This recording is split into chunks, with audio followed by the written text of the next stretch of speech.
I'm Damian Lillard, and this is the Kevin Burke Project.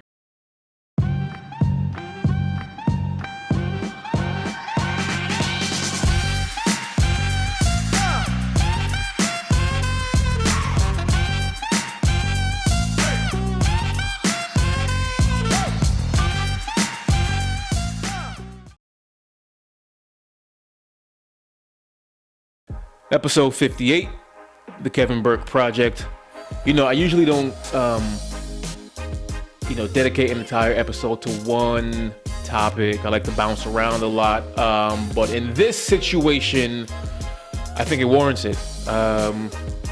UConn. What can I say? You know, I wear this hoodie from time to time on these episodes. I'm a proud UConn grad. With the men winning their 5th championship now in the last 25 years, it's like now we're talking about UConn in historical context, or I should say now everyone is talking about UConn in historical context because of the 5th championship. I was already doing it after their 4th in the last 25 years. I was already doing that. I don't think it's a question whether or not UConn is the college basketball capital of the world. It's not even a discussion. It's not even a debate. I was saying that in 2014 when the men won their 4th. Now they got their 5th. You really can't tell me anything. And we don't even have to talk about the women, do we? And we don't have to talk about the women, do the women? Just real quick before I get into what I want to talk about. In my 4 years at UConn, the women won 3 championships out of my 4 years, and it was like during the hay. It was like Diana Taurasi time. Like we won 3 out of 4 in my time there. And it was so commonplace. I remember when they won, the women's games were always on at that time. I think they were on Tuesday. They were during the week. My roommate and I, we would open the window and just listen to on the campus. Just listen. You didn't hear a peep. You wouldn't know anything happened because we got tired of it. It's like, okay, we won another chip. Now we got, I think it's 11. I think I lost count. I think it's 11. So that's the women. That's how great and dominant the women have been. That we didn't even sneeze at it when it was happening during the hay. The men not as frequent. So when the men won, of course, it was bedlam. People flipping cars and burning trees and all kind of crazy stuff, which is not necessarily the most warranted action. Doesn't necessarily make sense, but that's what's happening. So anyway, 5 in the last 25 years. But you know what? Let me not even go to the last 25 years. Let me go beyond that. Okay, let me go, to the beginning of to the 90s, to the early 90s, right?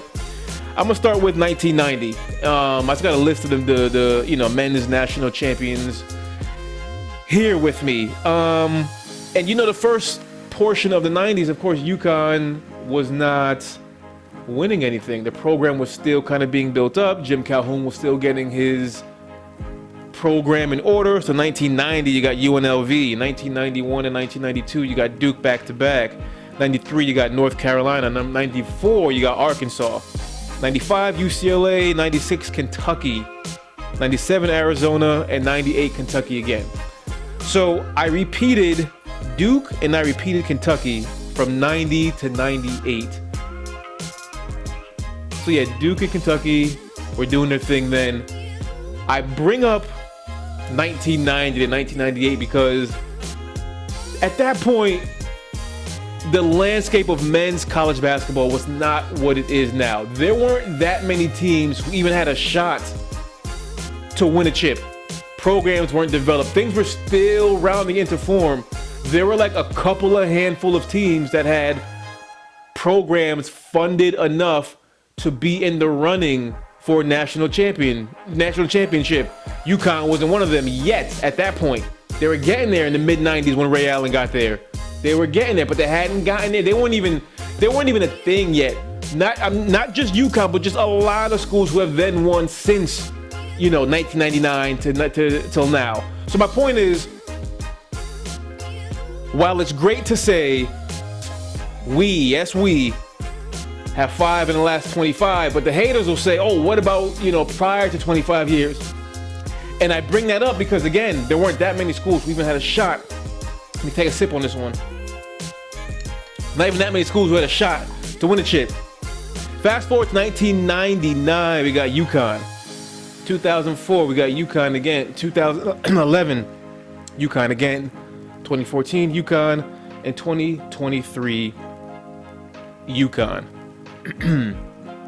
And if you haven't been paying attention, because all I heard leading up to championship week was, "Ooh, I didn't even realize UConn had 4 already." That's all I heard. I didn't even realize. I realized it. I knew that. I didn't realize it. We've been spoon-fed Duke for the last 25 years, and lo and behold, UConn has more chips than Duke in the last 25 years.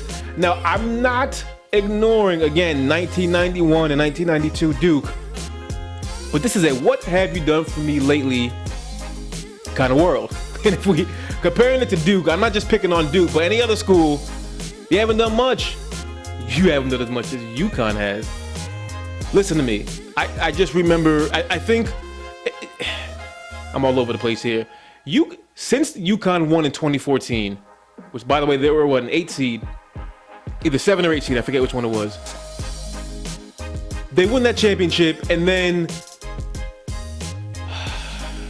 madness happens, right? They leave the Big East to go to the AAC, and it was all football money driven. Realized that was not a good look. I think the UConn's move to the AAC set the program back 10 years from a recruiting standpoint. National relevancy for sure, definitely. I mean, they're playing the conference tournament in like Memphis versus the Garden. It was like, what is this? When UConn left the Big East for the AAC, part of my college basketball fandom died. I'm not gonna lie to you, and I don't want to overstate that. It did. And to come back to the Big East, I'm like, okay, bet, now we're back, and now we're back on top. Listen, I could bore you for another hour talking about how great UConn is, because we are. And this team, this is not even, of the 5 chips in the last 25 years, this is not even the most impressive team, I don't think. But they dominated in the tournament more than any of the 5 teams had prior. I don't know what that even means. It just means that UConn is here.